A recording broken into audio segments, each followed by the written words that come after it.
conhece, pastor Luiz e a pastora Eliane, são os pastores sêniores da CCC, a Comunidade Cristã de Curitiba, igreja que que eu aceitei Jesus, que eu fiz Instituto Bíblico, me casei junto com a Crâncio, nós nos casamos lá, desenvolvemos o ministério pastoral e fomos então enviados para iniciarmos a Dunamis House, então eles são os nossos pastores. Então se você tem alguma coisa contra nós, você fala com eles, daí fala assim, olha só, pastor Flávio e tal.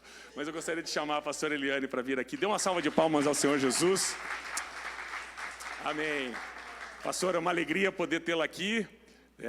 Que seja uma manhã de graça, de ministração. Fique à vontade. Essa manhã que é uma manhã também muito especial. Amém. Estenda sua mão para cá e vamos orar pela pastora Eliane. Senhor, nós somos gratos pela vida da pastora Eliane, a sua filha, a sua serva.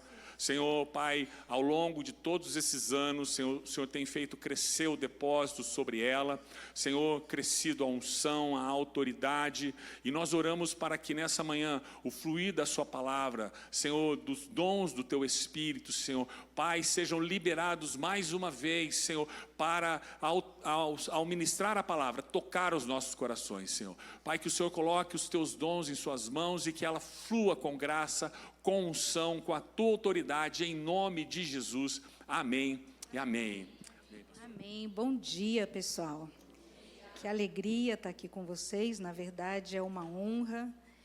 Na verdade, são coisas que nos emocionam muito, né? Eu chegar aqui e ver alguns jovens com cara de homem.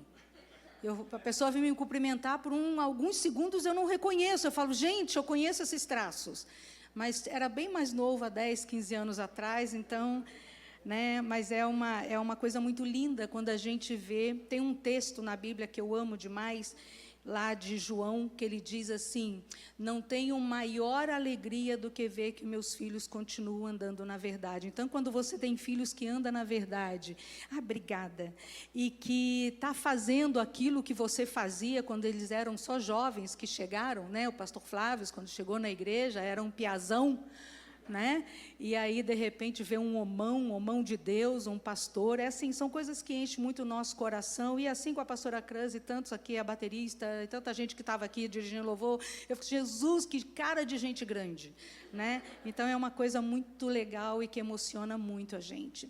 Eu quero, né, não vou gastar muito tempo nisso, porque o pastor Flávio já fez essa introdução, hoje é dia de Pentecostes, e para a gente é um dia muito importante, porque foi quando o Espírito Santo foi derramado, e a partir dali aquele fogo se espalhou e nos alcança até hoje, e foi nessa época que a igreja surgiu, que a igreja começa a funcionar de verdade, e também é nessa época que Deus distribui dons para nos instrumentalizar, para abençoar a igreja dele, e um desses dons é o dom de cura.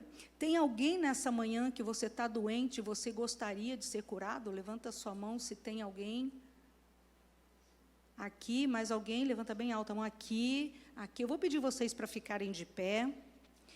Eu tenho sentido um encargo do Senhor para orar por cura. Se você quer representar alguém que está doente, você pode ficar em pé também. Há uns anos, eu nunca me interessei muito por esse dom, porque eu tenho dons muito fortes que eu me movo em outras esferas. Então, de alguma maneira, sei lá, na minha maneira diferente de pensar, eu achava que nem era para mim, mas a gente recebeu, numa manhã, na nossa igreja, o pastor Randy Clark, numa reunião de pastores da cidade. Gente, quando esse homem começou a falar, eu tremi do início ao fim, falei, Deus, o que está acontecendo? Né? Porque assim, meu rosto tremia, as lágrimas desciam dos meus olhos e eu não conseguia entender, e eu senti que Deus estava impartindo algo a partir daquele homem para mim, e teve um momento lá que ele fez uma chamada ao altar antes da pregação e falou assim, gente, todos os pastores que estão sobre pastores, eu quero que venham aqui na frente, e era uma reunião, na sua maioria de homens, e eu falei, Luiz, se ele chamar, eu vou, porque eu precisava conferir aquilo que estava acontecendo comigo, e eu passei à frente, junto com o Luiz, com aquele monte de homem, e eu falei, Deus, se o que eu estou sentindo é da sua parte, eu preciso que esse homem fale comigo. Quando ele passou por mim, ele falou assim, falou para mim e para o Luiz, o que está acontecendo aqui é muito familiar, agora vão e façam bem feito. Eu, né? Fiquei lá no chão. Todas as pessoas voltaram para o lugar e eu fiquei lá nos meus streamlings, recebendo alguma coisa do Senhor. E a partir daquele dia, eu comecei a sentir esse encargo de orar por cura. Eu comentava ontem com o pessoal da academia que há umas 2 semanas atrás eu fiz uma oração como eu vou fazer aqui por você, gente. Às vezes eu tenho palavra de conhecimento, às vezes não. E essa senhora veio no meio do louvor e falou comigo: pastora, há 16 anos foi retirado um dos meus rins. E o que eu tenho agora está doente, cheio de pedras, e eu estou muito mal. E eu estava muito mal. Semana passada eu recebi a oração, essa semana eu fui no médico e ele me perguntou o que eu fiz, porque ele nunca viu um rim tão saudável. A gente começou a ouvir testemunhos dessa natureza, sabe? Coisas muito grandes. Eu orei por um homem que veio na reunião com o braço quebrado. Ele não queria, ele era de fora, ele morava fora, ele não queria ir para engessar, enfim, essas coisas. Eu fiz uma oração simples.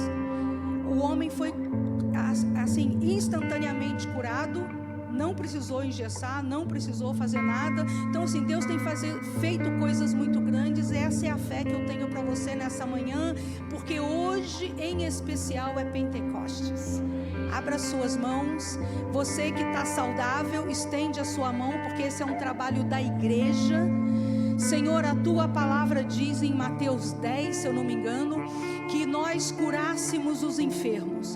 Eu te peço nessa manhã que os enfermos sejam totalmente curados. Nós tomamos autoridade no nome de Jesus, ordenamos que saia desse lugar todo espírito de enfermidade. Nós ordenamos em nome de Jesus que todo espírito de aflição, por causa da enfermidade, por causa da disfunção, por causa do que tem acontecido na vida dos meus irmãos, também saiam agora em nome de Jesus, e que a sua saúde os envolva, que a sua presença traga cura, que a sua presença, Senhor, manifeste no corpo deles o que o Senhor conquistou naquela cruz. É a nossa oração em nome de Jesus. Haja cura em nome de Jesus.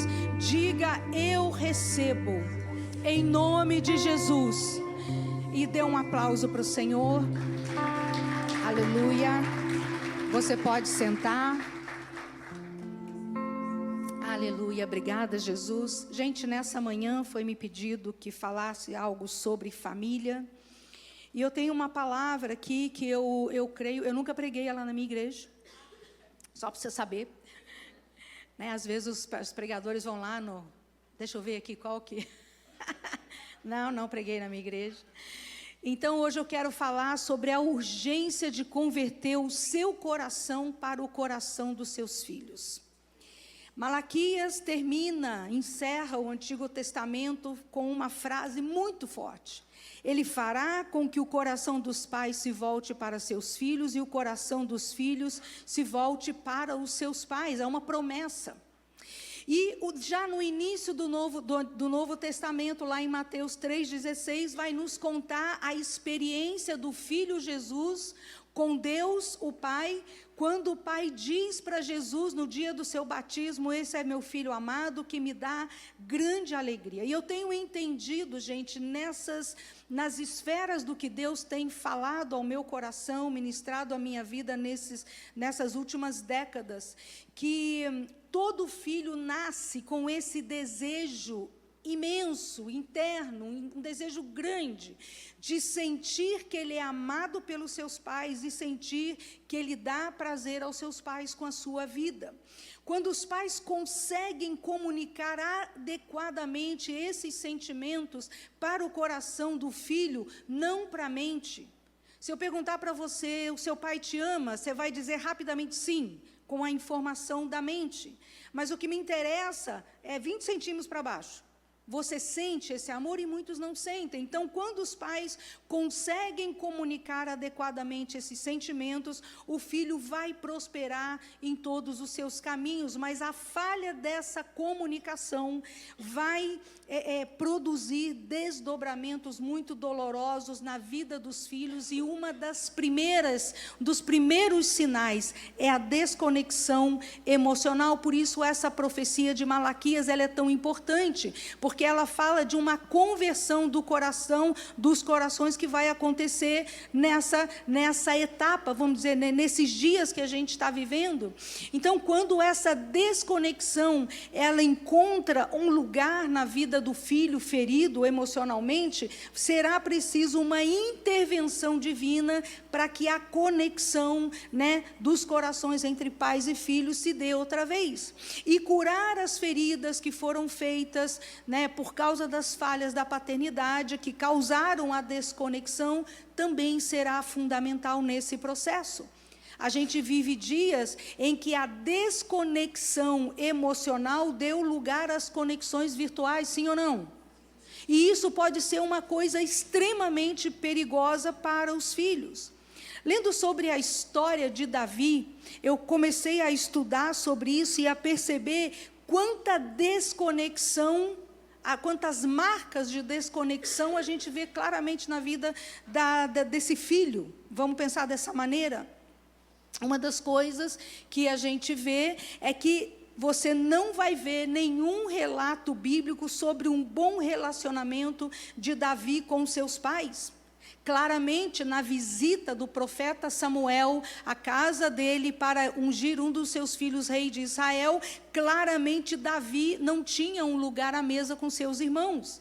Davi era aquele filho que fazia todo tipo de pequenas tarefas na família, como cuidar de animais, ser meninos de recado e outras tarefas de cunho familiar, tarefas que eram comuns ou destinadas aos servos, mas também aos filhos mais novos. E isso poderia ter sido o caso de Davi, mas também poderia ter um significado de um filho menos favorecido, que não recebia os mesmos direitos dos demais filhos. E o que parece, quando a gente lê a história de Davi, é que ele estava desconectado, da sua família. Salmos 69, você pode ler ele inteiro depois, eu vou ler o versículo 1, 3 e 8, diz assim: salva-me, ó Deus, estou exausto de tanto clamar, minha garganta está seca, meus olhos inchados de tanto chorar à espera do meu Deus.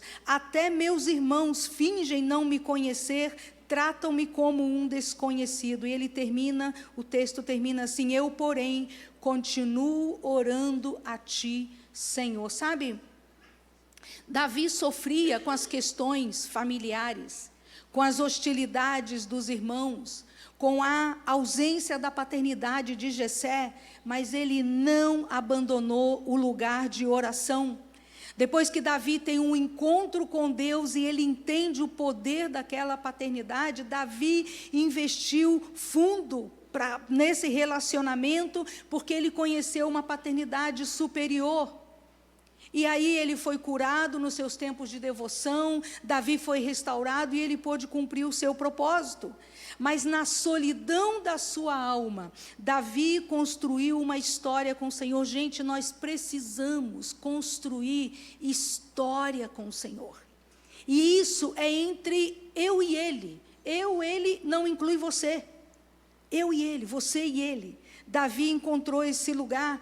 Então, nos salmos que ele escreve, ele registra as suas lutas, ele registra os conflitos da sua alma, a condição da sua alma, mas ele sempre termina os salmos exaltando a Deus ou falando de alguma coisa muito maravilhosa que Deus tinha feito por ele.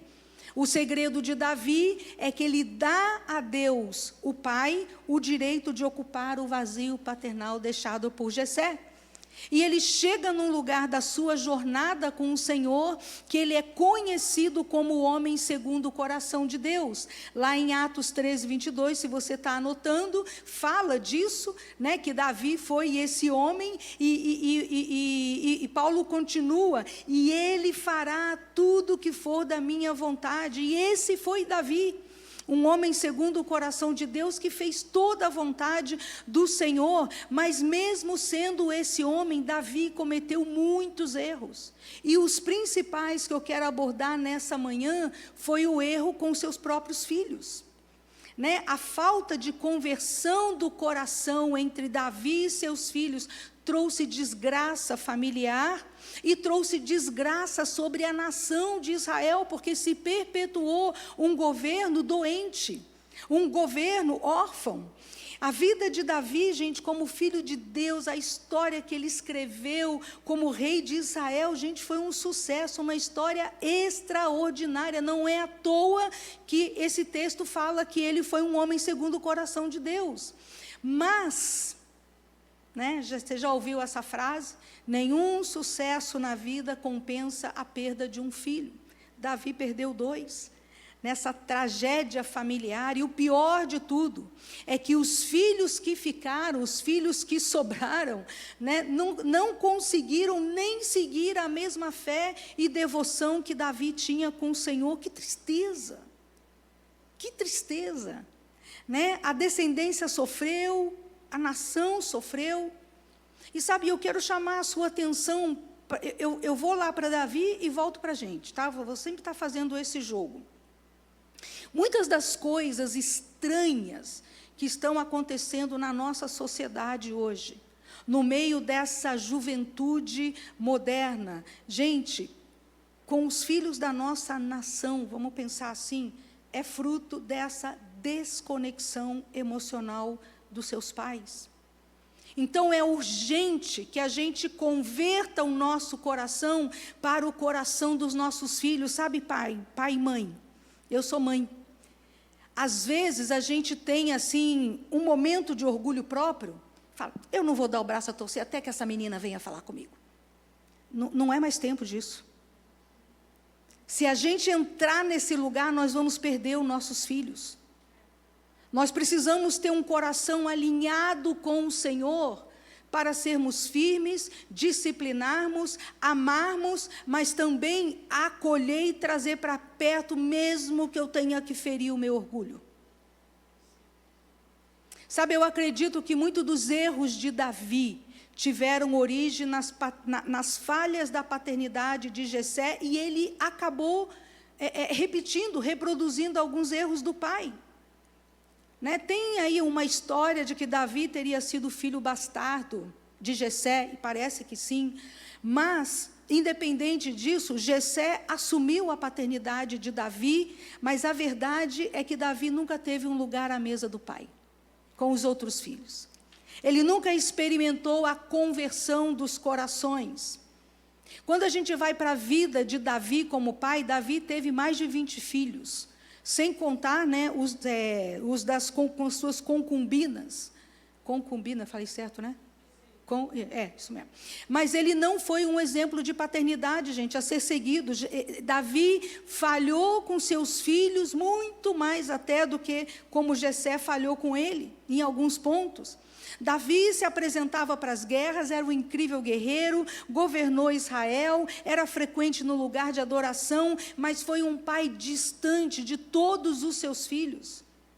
Embora tenha sido um guerreiro tão valente, Davi foi um pai covarde, omisso, ausente, enfrentava qualquer inimigo, mas não era capaz de confrontar e corrigir os erros dos seus próprios filhos. E os filhos de Davi foram crescendo nesse ambiente da riqueza, do palácio, rodeados de abundância de tudo, de comida, de roupas, tinham de tudo, tinha do melhor, o melhor iPhone, o melhor carro, tinham de tudo. Mas não tinham acesso ao coração do pai, da mesma forma que Davi nunca teve acesso ao coração de Jessé. Olha o que está escrito em 1 Samuel 17, 25. Davi ofereceu Saul ofereceu uma grande recompensa para quem matasse Golias. Ele isentaria toda a família dele de pagar impostos, ou seja, mesmo quando a família de Davi foi beneficiada depois do episódio lá de Golias, né, a gente não vai encontrar nenhuma fala de Jessé a favor dele. Quando Davi continua a sua carreira e se torna rei de Israel, também não vamos encontrar nenhum relato sobre a aproximação desse pai, né, para esse filho. E a gente vai ver na história que os anos vão se passando, Davi vai se destacando como um grande guerreiro, e chega um ponto que Saul quer matar Davi, né, por questões de ciúmes e inveja. Vamos lá para 1 Samuel, agora não sei se 1ª ou 2ª, me perdi aqui, mas enfim, Samuel 22, 1-4. Davi, acho que é a 2ª. Davi fugiu e se escondeu na caverna de Adulão. Seus irmãos e parentes foram encontrá-lo ali. E mais na frente, Davi faz um pedido ao rei de Moabe por esse tempo, para que eles cuidassem de seus pais, e ele deixa seus pais ali com esse rei de Moabe. Então, provavelmente, na perseguição de Saul contra Davi, querendo matar Davi, eles bateram lá na porta de Jessé. E eles ficaram com medo, né, desse descontrole emocional de Saul, e foram lá na caverna de Adulão pedir: Davi, cuida da gente, porque Saul também quer matar a gente. Mas quando a gente vai vendo isso aqui, essa história, isso aqui é tudo o que a gente vai encontrar do relacionamento de Davi com a sua família, de Davi com Jessé. Então, quando a gente vai prestando atenção na paternidade de Davi com relação aos seus filhos, a gente vai ver que ele era um homem que amava seus filhos, mas o que parece, quando a gente lê as histórias, é que ele nunca conseguiu comunicar esse amor. Ele nunca conseguiu demonstrar esse amor. E, obviamente, se ele não percebeu uma desconexão emocional entre ele e seus filhos, obviamente, ele não sentiu a necessidade da conversão dos corações. Agora, eu quero deixar algumas perguntas para vocês.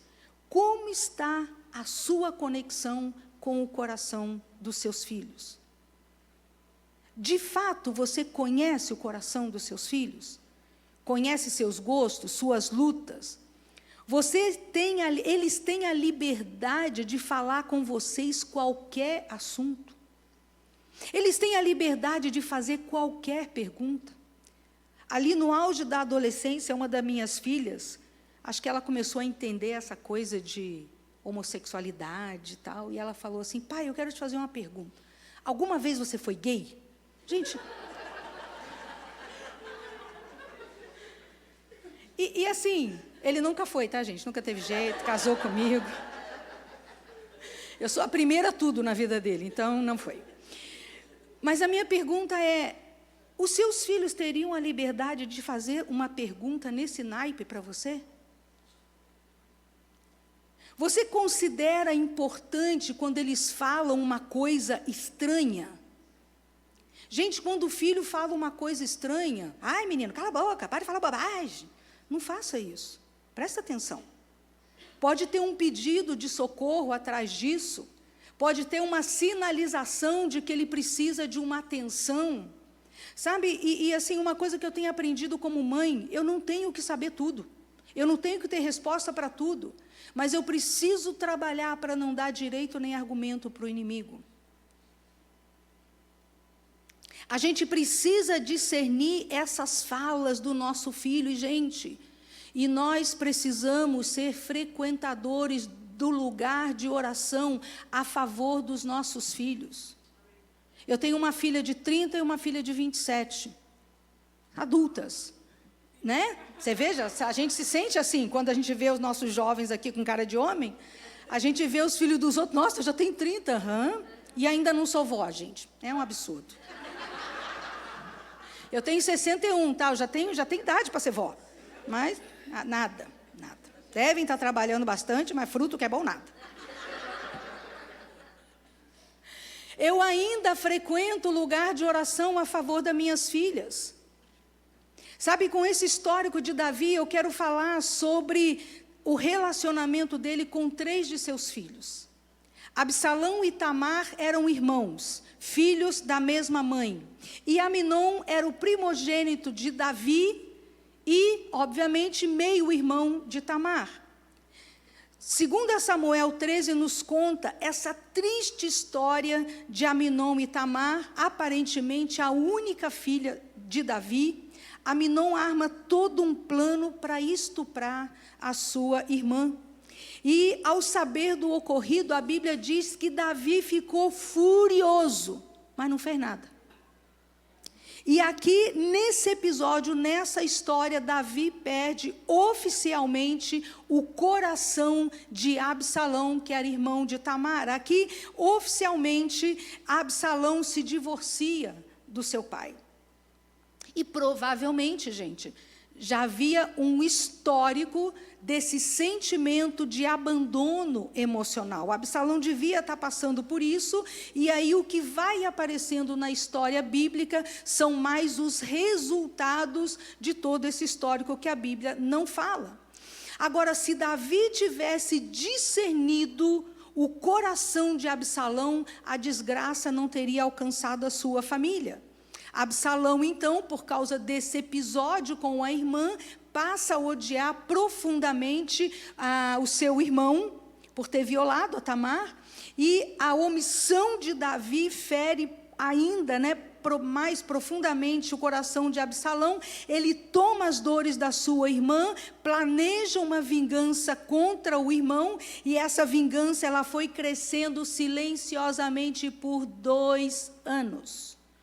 Ela foi muito bem construída dentro dele, até que Absalão encontra a oportunidade, manda matar Amnon, e Davi chora muitos dias por Amnon. Absalão, então, foge para a casa dos avós, pais de sua mãe, e fica lá por 3 anos. Sabe qual era o maior desejo de Absalão? Que o pai fosse atrás dele para uma conversão dos corações. Gente, quando o seu filho tem um problema, quando você briga com ele e ele sai correndo, se esconde debaixo da cama, se esconde em cima da árvore, no fundo do quintal, sabe o que ele mais quer? É que você vai lá atrás dele. E eu quero te dizer uma coisa, vá, porque se você não for, um espírito maligno vai se apresentar e vai dizer, viu? Eles não se importam com você. Deu tempo para ele chorar, mas depois vá. Esse era o desejo de Absalão, mas Davi não foi.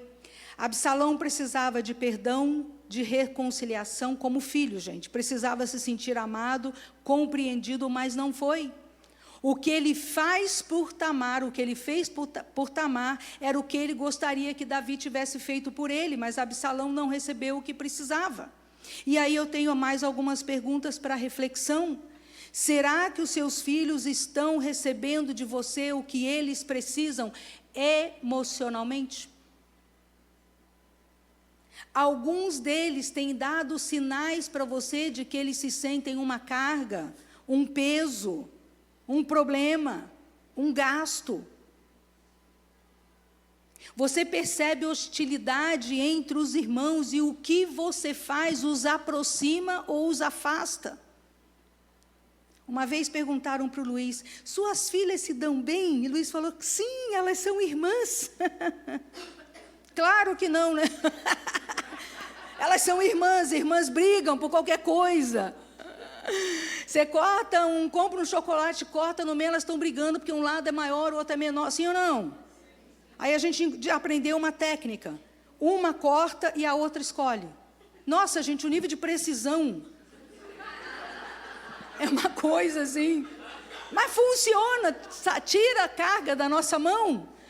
Então a gente vai lidando. Então é normal que os filhos sejam assim. Não espera, que o irmão vai arrumar sua cama, vai trazer um balde de pipoca quando você está assistindo televisão. Não vai. Eles são irmãos. Mas tem uma hostilidade que é maligna, que é perigosa, e são dessas que a gente precisa se apresentar. Joabe, ele era o comandante do exército de Davi, o homem que tinha mais acesso a Davi. Ele era mais próximo, gente, do que qualquer filho. Depois de 3 anos na casa dos avós, Joabe procura Davi, intercede por Absalão e traz o rapaz de volta.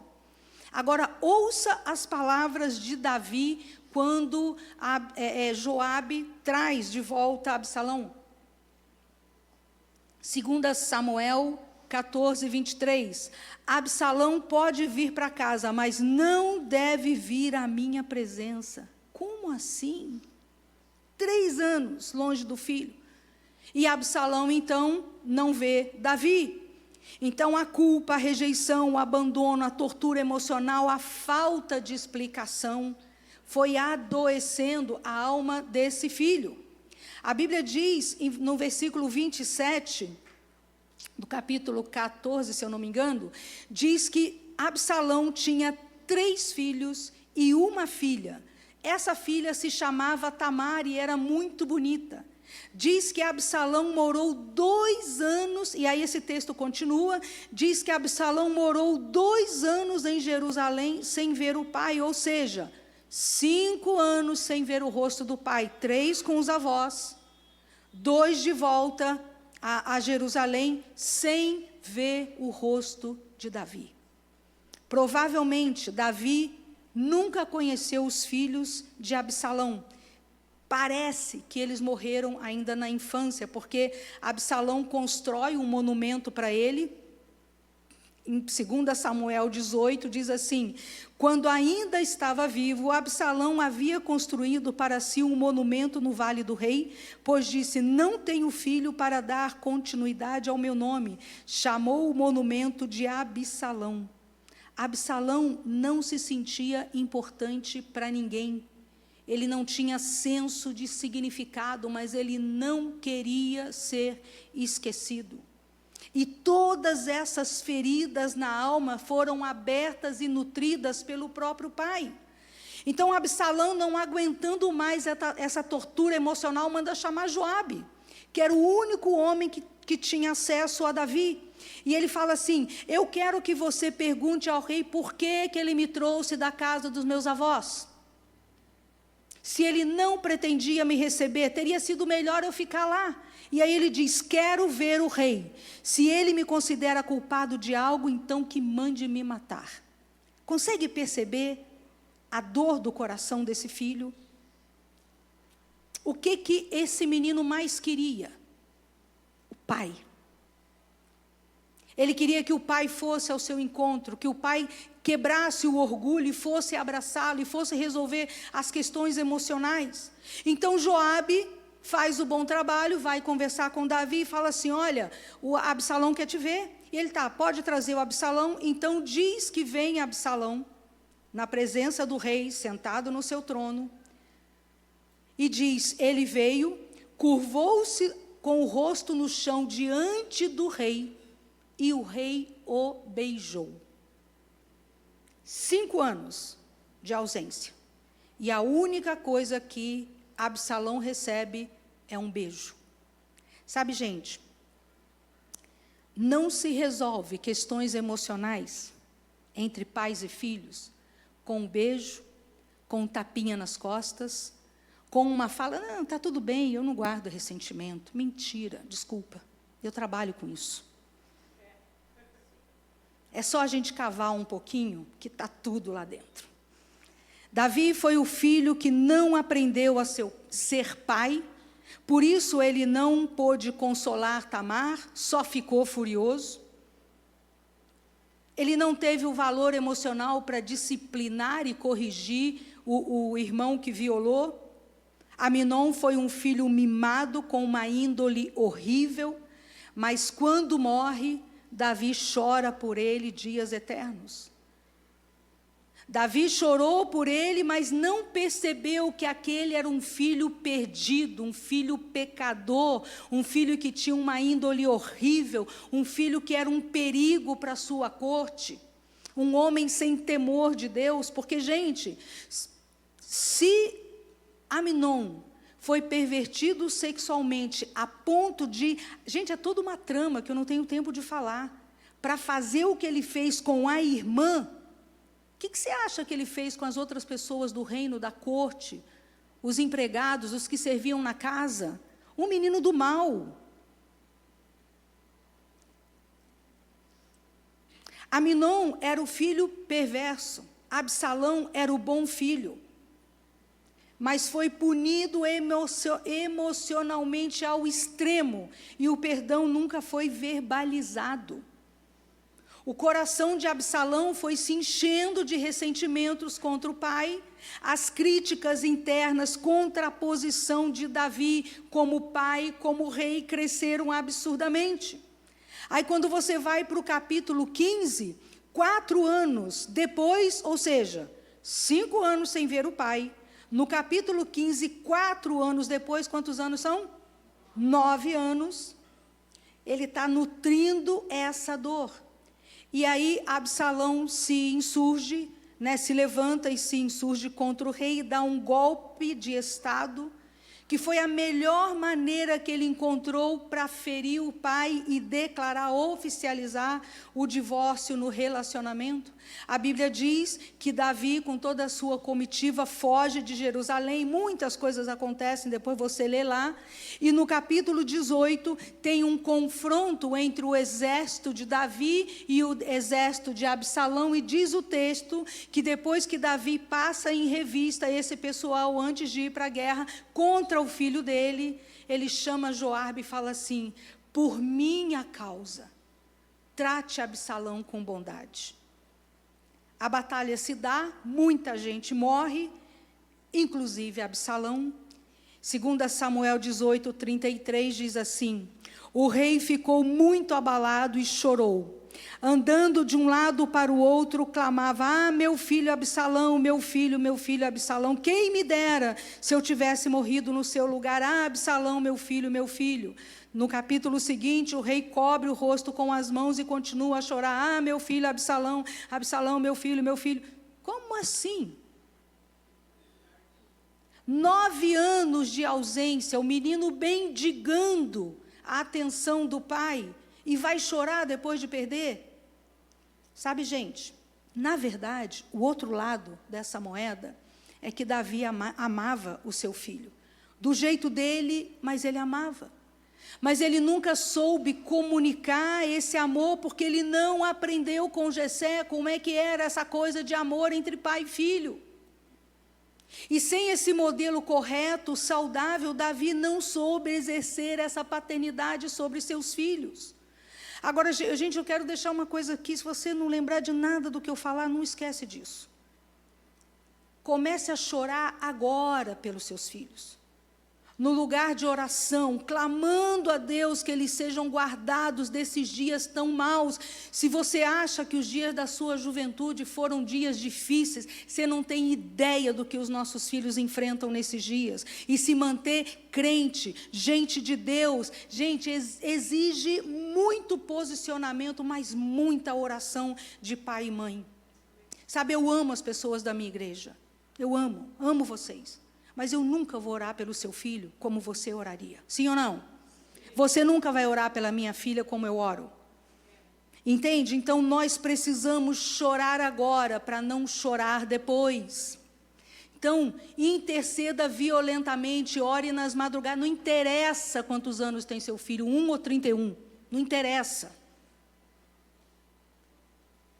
Jejue. E enquanto são pequenos, gente, com sono, sem sono, reclamando que quer ir, que não quer ir, traga seus filhos para a igreja. Não faz o que ele diz: hoje eu não quero, porque não tem essa pirraça para pegar celular, para ver coisas na internet, sim ou não? Por que para a igreja vai fazer corpo mole? Tem que trazer, porque a igreja é o seu lugar de fortalecer, investir na vida do seu filho. Ele precisa conhecer esse caminho, porque você não vai dar conta sozinho. Nós precisamos dessa rede de apoio, gente. Vocês não têm ideia. Então, é no lugar de oração que se vence essa guerra. Agora, por que a gente precisa de cura? A começar por nós. Quem é filho aqui? Todo filho precisa de cura. Gente, eu atendo muita gente. Há pouco tempo eu atendi um senhor de 75 anos, parecia um menino de 5 na minha frente. Atendi uma mulher de 70, parecia uma menina de 7 na minha frente, porque lá dentro a gente continua sendo filho. Nós precisamos de cura porque todos nós carregamos uma história. Nós precisamos de cura para que a gente tenha um relacionamento pleno, completo, abençoado com a paternidade dos céus. A gente transfere muita coisa para Deus que não devia estar na conta dele. Nós precisamos de cura porque isso nos priva de um relacionamento saudável com os nossos filhos, afeta os demais relacionamentos. Quem teve um problema de autoridade com seus pais, por exemplo, vai ter dificuldade de reconhecer a autoridade dos seus pastores, simples assim. Vai ter dificuldade de lidar com as autoridades dos seus superiores no seu trabalho. Então, quer queira, quer não, a gente vai agir através das feridas que foram causadas pelas falhas da paternidade na nossa vida. E a gente tende a repetir parte dessa história. Então, o filho ferido sempre vai ver o mundo através das lentes das suas questões emocionais. Então, a nossa história vai respingar sobre os nossos filhos. Então, gente, é só Jesus para trazer cura, né? Eu escrevi um livro, alguns de vocês têm, eu ensino como você resolver suas questões emocionais no seu tempo devocional. Excelente livro. Sinceramente, nunca li, eu li muito, gente.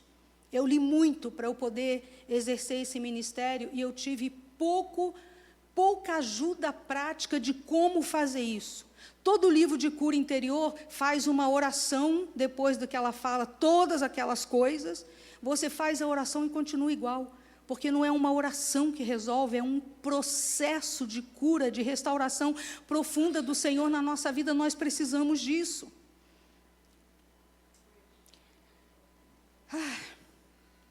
É sempre importante frisar que os nossos pais, eles fizeram o melhor por nós na luz do que eles tinham. Eles nos deram o melhor. Alguns nem eram cristãos, não tinha muito para dar. E hoje, nessa reunião aqui, gente, vocês são pessoas mais abençoadas do que vocês conseguem perceber. Sabe, vocês têm uma herança indescritível por causa dessa paternidade plena de Deus, o Pai. E vocês podem viver e também entregar para os seus filhos uma paternidade extremamente saudável. Vocês fazem parte de uma família, Dunamis House. Nós precisamos de família, às vezes nós não temos uma família por N questões. A igreja é a família que ocupa esse lugar e nos ajuda na falta de uma, entre tantas coisas. Então, assim, como pai, Davi entregou aos seus filhos muito mais do que ele recebeu de Jessé. Sabe aquele beijo que ele deu para Absalão? Ele nunca recebeu de Jessé. Davi teve que lutar para se livrar do leão, do urso, dos inimigos. Era ele, gente, Deus. Ele venceu as batalhas dele como menino, como adolescente, como jovem, sozinho lá no campo, fazendo as coisas que o pai mandava. Era ele e Deus, foi Deus que deu a vitória para ele. Jessé nunca se apresentou para ajudar e provavelmente ele tentou falar: pai, matei um leão. Não levanta a mão, mas quanto você já falou para os seus filhos? Os filhos de Davi nunca tiveram que lutar por eles mesmos, como Davi lutou. Enquanto ele estava lá nas guerras, lutando para defender sua família, lutando para defender Israel, os filhos estavam lá confortavelmente guardados no palácio, com tudo que eles precisavam. Davi nunca teve isso. Sabe, gente, eu acredito, porque eu sou mãe, eu acredito que vocês têm dado muito mais aos seus filhos do que vocês receberam, mas preste atenção numa coisa: casa, comida, roupa lavada, presente de aniversário, presente de Natal, roupas, boa escola, isso não chega como provisão emocional. Na cabeça do filho, você não está fazendo mais do que a sua obrigação, não tem nem gratidão por isso. Porque tudo que eles recebem, eles não têm noção do preço. Ele não sabe como é que foi a sua vida antes. Se você contar, eles nem vão acreditar. Filho precisa de toque, beijo, abraço, olho no olho. Quando você vai falar com a sua criança de 5 anos, abaixe na altura dos olhos dela, ou levante, ela precisa ver o seu olhar. Ela precisa de colo, ela precisa se sentir atendida, ela precisa sentir que o que você fala, por mais que seja uma bobagem. Não vou perguntar isso. Pare, ouça, dê atenção.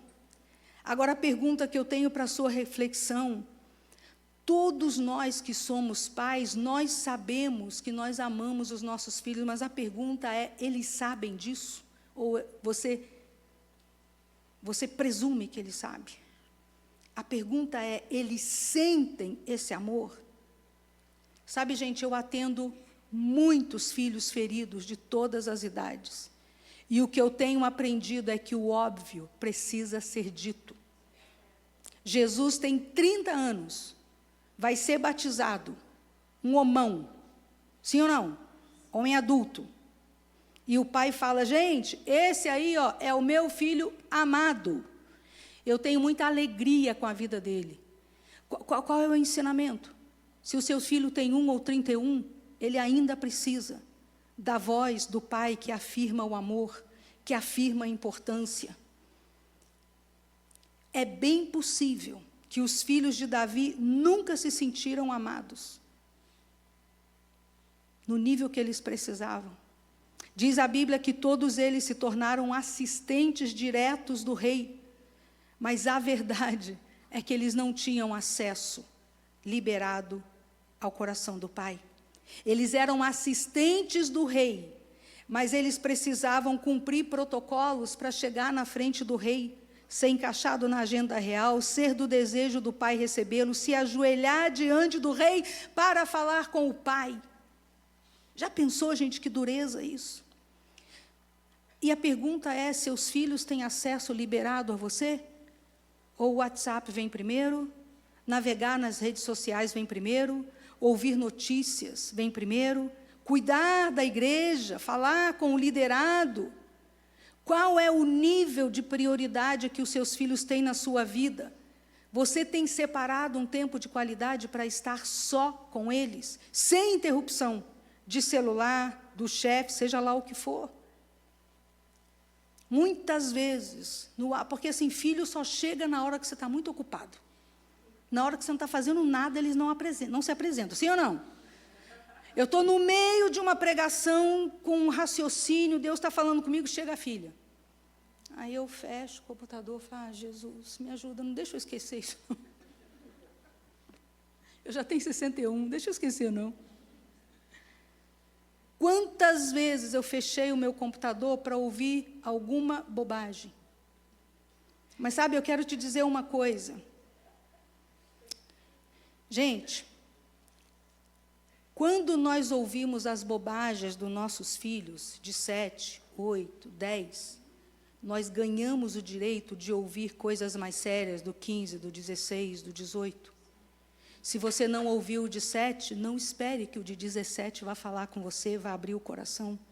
Aí quando você fala, gente, mas meu filho não fala, você não ensinou ele a falar, você não ensinou a ouvir. Ele não teve o direito de ser ouvido por você quando era pequeno.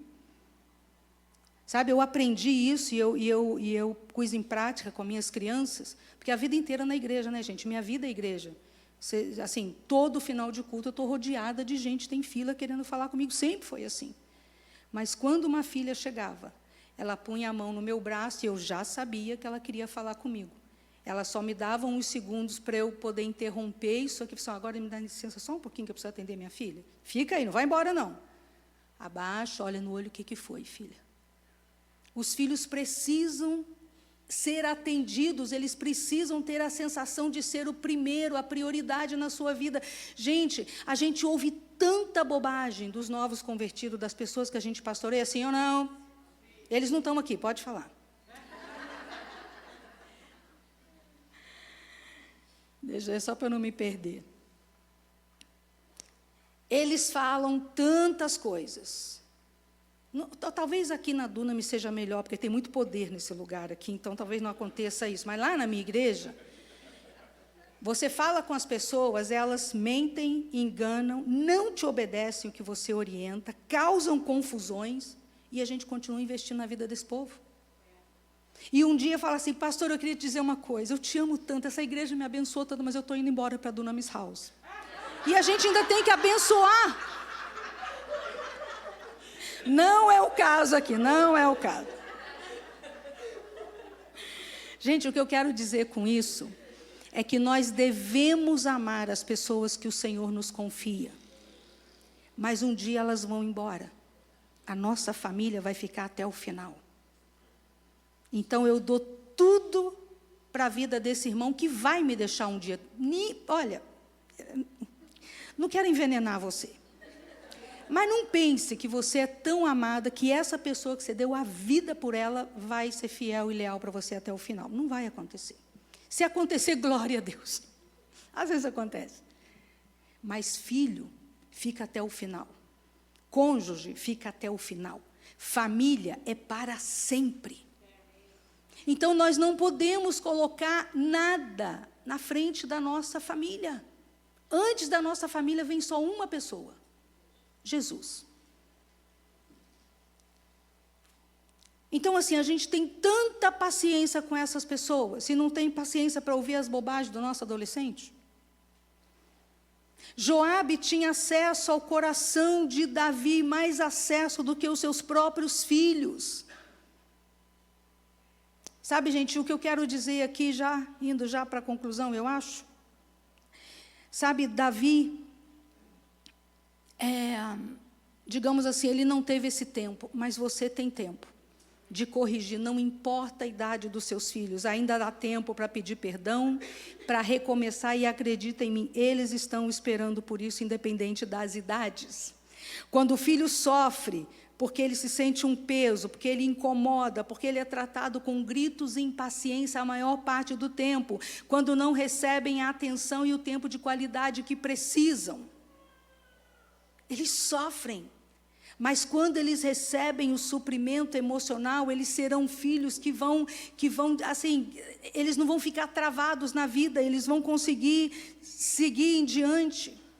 Sabe, quando eles recebem esse suprimento emocional básico de se sentir amado por seus pais e sentir que ele é a alegria deles, que ele é prioridade, gente, eles não lutarão com resistências emocionais, por exemplo, para cumprir o propósito de Deus.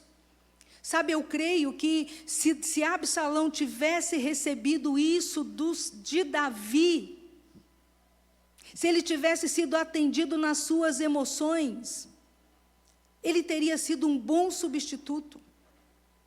Mas olha que triste. Davi vai colocar no trono o filho de um caso dele, de um adultério, de uma mulher com quem ele adulterou. É uma história mais bonitinha do que essa, mas não era o filho legítimo. A história de Davi com Batseba é terrível, mas é Salomão que vai para o trono e não Absalão. E à medida que esse ressentimento foi crescendo dentro de Absalão, ele começou a nutrir uma crítica. Se Davi não serve para ser pai, também não serve para ser rei. Ele desonra o pai e termina morto. E eu quero concluir essa mensagem com Malaquias 2. Se você tiver sua Bíblia, vamos para lá. Eu vou usar a versão NVT, que tem um texto que me interessa. Mas diz assim, 2:13. A outra coisa que vocês fazem, cobrem de lágrimas o altar do Senhor, choram e gemem, porque Ele não dá atenção às suas orações, ofertas e tal, e perguntam por quê? E ele responde, porque o Senhor foi testemunha dos votos que vocês fizeram quando jovem, mas você foi infiel. Gente, eu trabalhei muitos anos da minha vida com jovens. Como a infidelidade conjugal fere a vida dos filhos. Sabe, eu quero dizer para você, eu trabalhei com jovens muitos anos. Eu ouvi todo tipo de história. Mas eu quero te dizer uma coisa terrível. A infidelidade conjugal, seja em que nível for, pornografia na internet, masturbação, adultério, ficar flertando com aquela pessoa no trabalho, não importa qual seja o nível da sua infidelidade, a infidelidade expõe os nossos filhos a Satanás, é como oferecê-los de bandeja a Satanás.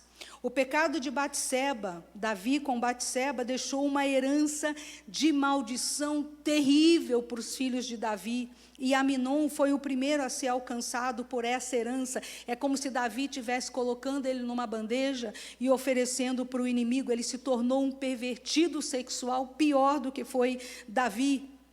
A colheita do pecado de Davi pesou sobre seus filhos.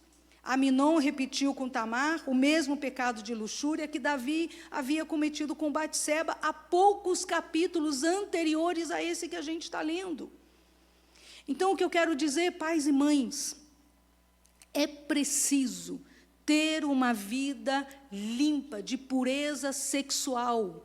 Isso traz, gente, bênçãos que a gente não consegue calcular. É por isso que Deus nos chama a ter uma vida santa, uma vida consagrada para Ele, porque Ele sabe as lutas que a gente passa nesse plano, mas quando a gente faz isso por Ele, os nossos filhos são abençoados. E sabe, gente, essa moçada é muito esperta, eu não tenho tempo de falar sobre isso. Elas poderiam entrar nos seus e-mails, nas suas redes sociais, sem que você soubesse que ela está lá e descobrir tudo de você, até aquele perfil falso. Eles têm uma habilidade que nós não temos. Agora, qual é a pior tristeza de tudo isso? Quando um filho descobre a infidelidade dos pais, se são crentes ainda, gente, aí é uma desgraça, porque eles se desviam do Senhor. O pai fere e eles, de alguma maneira, transferem isso para Deus. Eu tenho um monte de exemplos aqui que eu não tenho tempo para dar, mas os filhos se desviam e fazem coisas piores do que os pais. Mas, na verdade, a infidelidade dos pais deu ao inimigo o direito de perseguir os filhos para destruir e matar. Quando alguém vem me falar, pastora, fulaninho de tal, 7 aninhos, 5 aninhos, pastora, né, tocaram essa criança, um pedófilo trocou. A primeira coisa que eu vou pensar, eu quero falar com os pais. Eu quero fazer uma investigação na vida dos pais. Normalmente, gente, não é 100%. Normalmente, isso é colheita.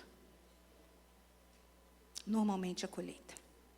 O jovem que foi pedófilo, com 17 anos, 18 anos, 19 anos, tocou uma criança de 5. Lá na frente, a sua criança provavelmente vai ser tocada por um pedófilo. A menos que haja arrependimento, mudança de vida, cruz, cobertura sobre os nossos filhos, que os meus pecados que foram resolvidos na cruz não alcancem os meus filhos. Versículo 15. Acaso o Senhor não fez um só com a sua esposa? Em corpo e em espírito vocês pertencem a Ele. E o que Ele quer dessa união? Ele quer filhos dedicados a Ele. Portanto, guardem seu coração, permaneçam fiéis ao cônjuge da sua mocidade. Eu odeio o divórcio, diz o Senhor. O que o Senhor espera dos casais? Que permaneçam fiéis ao seu cônjuge e que dessa união o Senhor receba filhos dedicados a Ele. Gente, muitas coisas militam contra os nossos filhos. Mas os filhos supridos emocionalmente terão uma resposta melhor, estarão melhor instrumentalizados para lutar contra as questões do dia a dia deles. E aí Malaquias termina liberando essa palavra profética. Gente, é possível, por causa da história de vocês, os seus filhos se desconectaram emocionalmente de vocês, ou vocês se desconectaram. Eu quero deixar uma promessa: Ele fará com que o coração dos pais se voltem aos filhos e o coração dos filhos aos pais. Na versão nova tradução da linguagem de hoje, diz assim: Ele fará com que os pais e filhos façam as pazes. Gente, eu morei 5 anos no Uruguai. E uma das coisas que mais me chocou foi a quantidade de velhinhos abandonados pelos seus pais.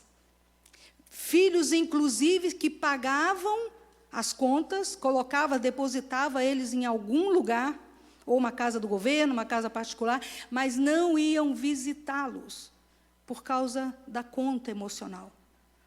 Se nós queremos um tratamento dos nossos filhos na nossa vida adulta, na nossa vida idosa, começa lá na infância. Começa com os beijos, abraços, o toque, as palavras de afirmação, a disciplina saudável. Porque o que você fizer aqui, você vai colher lá no idoso. Hoje, quem cuida das contas é você. Adivinha quem vai cuidar das contas amanhã? Amanhã você vai tocar um negocinho assim, vai aparecer tudo assim no ar na sua frente, você vai fazer assim, e os velhinhos vão ficar assim. Igual a gente fica hoje com as coisas que sim ou não. A gente vai tirar uma foto com o celular, né? Você acha que está arrasando. Aí vem eles, tem um jeito de segurar. Sim ou não, gente? Aí a mesma foto, tudo sai diferente. O que eles têm? Muita coisa que a gente não tem.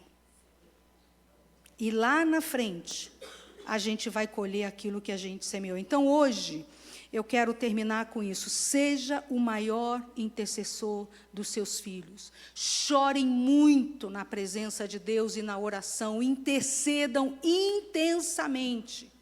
Porque os dias são maus. Os dias são maus. Fecha os teus olhos, abra as suas mãos. Eu tenho 2 perguntas para você. Tem alguém aqui que ainda não entregou sua vida para Jesus e você precisa fazer isso hoje? Se tem, levanta a sua mão. Eu quero orar por você. Segunda pergunta. Tem alguém aqui que ainda não foi batizado com o Espírito Santo? Levanta a mão. Que fala em novas línguas. Levanta a mão, por favor. Tem alguém? Você gostaria de receber? Se você gostaria de receber, vem aqui na frente, a gente quer orar por você. Hoje é Pentecostes. É o dia que a gente celebra o dia do derramamento do Espírito Santo. Fica de pé comigo. Eu quero orar te abençoando. E quem quer ser batizado, vem aqui na frente. Horabassi, xerarabassi. Ô, Sueli Garcia, não vai embora não, que eu tenho um presente para o meu amigo, para você levar para ele. Eu quero que você abra suas mãos. Quero que você feche seus olhos. Pode. Deixa aí que ele vai ser batizado também. Eu quero que vocês fechem os seus olhos. Comecem a colocar diante de Deus o seu desejo. E você, igreja que já é batizada com o Espírito Santo, eu quero que você comece a orar em línguas. Eu quero que você comece a colocar diante do Senhor o que você vai fazer para essa conversão do coração dos pais aos filhos.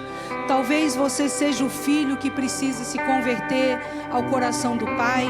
Pode ser que você seja os pais que precise dessa conversão. E quando a gente entra nesse ambiente do Espírito, quando a gente entra nesse ambiente em que o Espírito Santo começa a nos envolver com essa presença, com essa graça, nós recebemos o que nós precisamos para entregar aos nossos familiares aquilo que está faltando. Sabe, gente, não se iluda. Eu não conheço vocês, mas tem muita coisa para resolver na sua família. Quantos aqui estão lidando com questões familiares que para você é um desafio? Levanta bem alta a sua mão, ok? Todos vocês, com essa porção que vocês receberam hoje, Deus vai dar ferramentas para que vocês encontrem a vitória dessas coisas. E eu quero te adiantar, começa reconhecendo a sua parte. Não ponha o foco no erro deles, mas no seu erro. Peça perdão e as coisas vão começar a se abrir. As coisas vão começar a serem ordenadas. E se os seus filhos hoje são adultos, você deve fazer a mesma coisa. Eu reconheço que lá atrás eu te ofendi por isso e por aquilo. Sabe, gente, quando a gente vai ocupando esse lugar, o Espírito Santo vai fazendo a obra deles. Pai, nessa manhã, nós colocamos diante do Senhor o nosso coração, nós colocamos a nossa família. Senhor, nós colocamos as famílias da família Dunamis House. Nós te pedimos, Espírito Santo, que haja um derramar. Hoje é Pentecostes, Senhor, dia de fogo, dia de resposta. Hoje é dia, Senhor, de alcançar o que era inalcançável. Hoje é dia em que o Senhor colocou o próprio Deus no meio dos homens. O Senhor tem andado no nosso meio. O Senhor está no nosso coração. Então ajuda-nos, Senhor, a marcar e a ganhar a nossa família para o Senhor.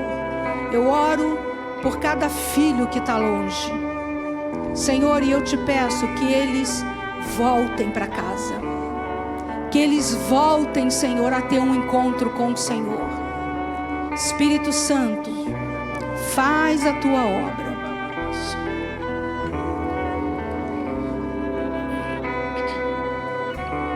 Eu tenho uma sobrinha que era muito crente até entrar na universidade, na Federal. Ela passou em primeiro lugar, um crânio a menina. E com os anos ela foi perdendo o cristianismo dela naquele lugar. E hoje ela está envolvida em pecados terríveis, terríveis. Ela agora assumiu umas questões de identidade. E eu tive que bloqueá-la, porque eu falei assim, eu não preciso sofrer com isso. Eu não preciso saber dos pecados dela. E hoje ela veio na minha cabeça, eu estava aqui, fiz uma oração por ela, e o Senhor me deu uma visão. Eu vi 5 caminhos. Um caminho central, gente, ele era tão fininho, ele parecia uma linha. E eu vi os 2 caminhos de cada lado, que eram caminhos amplos. E a Bíblia diz que estreito é o caminho que nos leva a Jesus, verdade? E eu senti que ela vai ter que renunciar a esses 4 caminhos que são largos. E ela vai precisar deixar muita coisa de valor para entrar nesse caminho que, na visão, ela não cabe. Ela não cabe. E eu sinto essa mesma palavra para essas pessoas que você ama e que estão longe. Esse caminho, ele é tão fininho, mas ele é tão atraente. E aquelas pessoas que se interessam por ele, de repente ele brilha, mas esse brilho só é visto por quem se interessa pelo caminho. E eu profetizo nessa manhã sobre as pessoas que você ama. Quem tem alguém aqui que você gostaria que fosse salvo? Levanta a mão, bem alto a mão. Agora fala no seu coração o nome dessas pessoas, porque eu estou liberando uma palavra profética sobre essas pessoas. Elas vão ver o caminho. Elas serão atraídas por esse caminho invisível. Elas verão, e você vai ter um papel fundamental nisso. E você vai trazer essas pessoas para cá. Pai, nessa manhã, nós oramos para que haja salvação nas famílias, Senhor, dos seus filhos dessa casa. Cada mão, o Senhor conhece os nomes. Cada nome que está sendo colocado diante do Senhor nessa manhã, nós ordenamos salvação. Nós tomamos autoridade no nome de Jesus.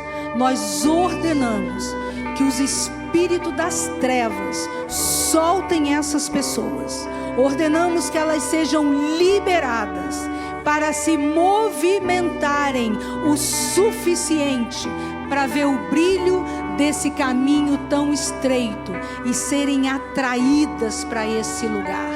Que haja salvação em nome de Jesus. E eu quero te dar uma tarefa. Sempre que o Espírito Santo trouxer a lembrança para vocês, como foi com a minha sobrinha, faça uma oração. Não precisa ser poderosa. mas lembrando o espírito dessa palavra. E a gente vai ver os frutos disso aí. Agora eu quero que você comece a orar em línguas. Estenda as suas mãos para cá. Eu quero pedir ajuda aqui dos meus amigos aqui. Vocês virem orar. Eu quero, né, os pastores também. Eu não queria ninguém sozinho. Deixa só a criança sozinha. Porque a criança, se vai receber sozinha.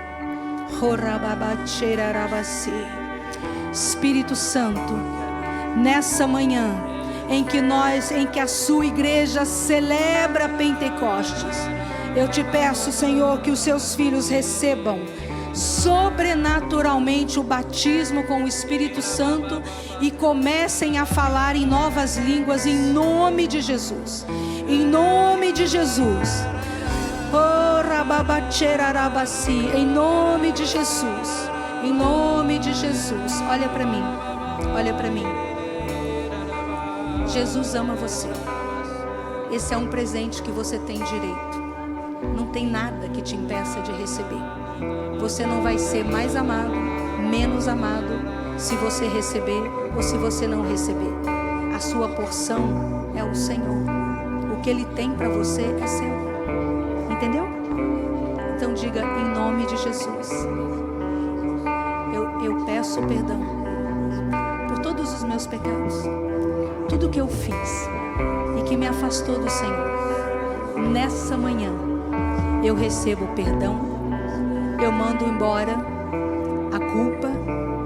Eu mando embora a autoestima baixa.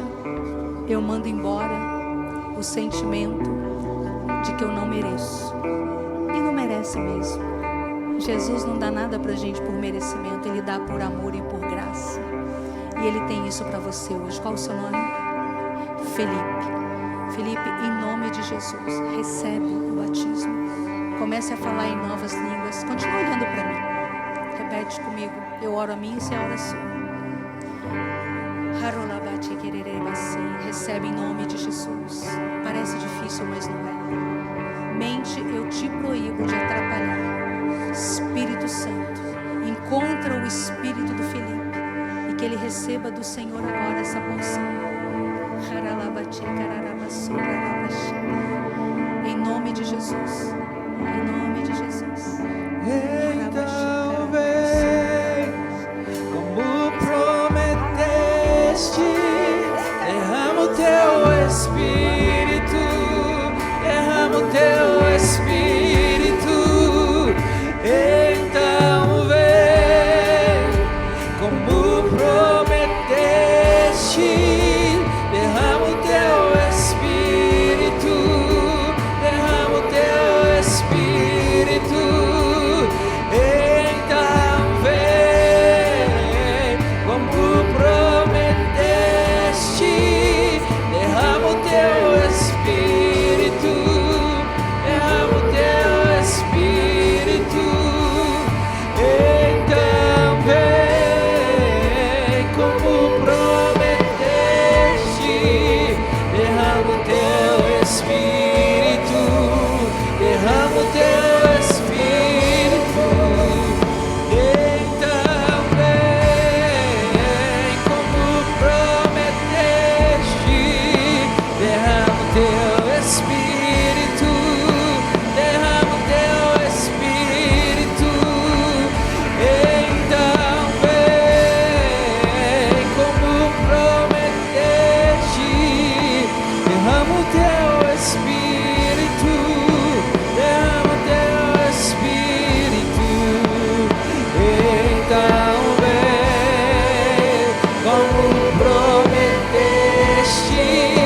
derrama o teu Espírito, derrama o teu Espírito. Vamos ver, como prometeste, derrama o teu Espírito, derrama o teu Espírito. Então vem, como prometeste.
quatro.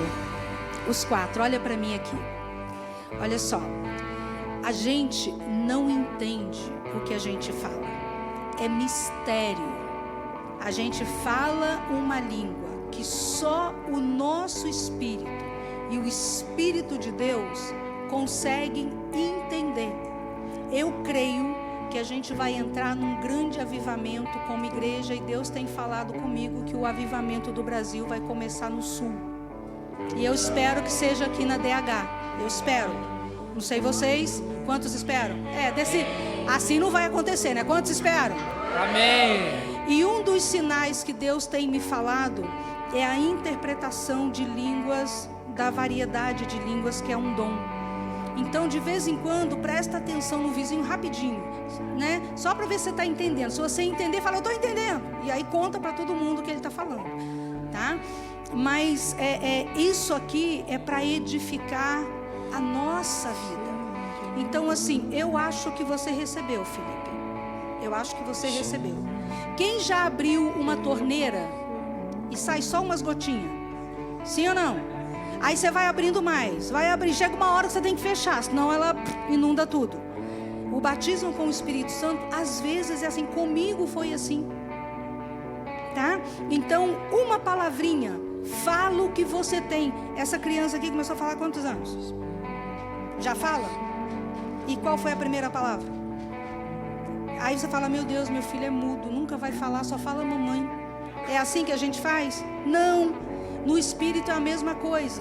Então fala mamãe, mamãe, até fala papai. Mamãe, mamãe é papai. Mamãe, mamãe é papá, comida. E aí vai aumentando. Então, isso aí que você recebeu, começa com isso. Gente, eu me lembro de uma frase, até hoje eu tenho ela claríssima. Quando eu recebi o batismo, eu ouvi uma pregação que eu gostei muito, e no final o pastor orava em línguas. E quando eu fui batizada, eu repeti aquela frase. Eu falei, meu Deus, eu copiei, eu não fui. Né? Então a gente fica meio assim, não, eu copiei. Gente, não dá. Quem fala alemão aqui? Se ela começar a falar alemão, você consegue repetir o que ela vai falar? Não. Você consegue uma palavra. Ainda mais se alemão fala. A gente não consegue. A gente não consegue. Tá? Então não pense que você imitou alguém. Deus vai trazer mais. Tá? Vamos dar um aplauso para o Senhor, porque nessa manhã aconteceu Pentecoste nesse lugar. Deus abençoe vocês. Tenham uma semana cheia da graça do Senhor. Amém, amém, amém. Glória a Deus, glória a Deus, glória a Deus. Deus abençoe a sua vida. Dá um abraço em quem está próximo de você também.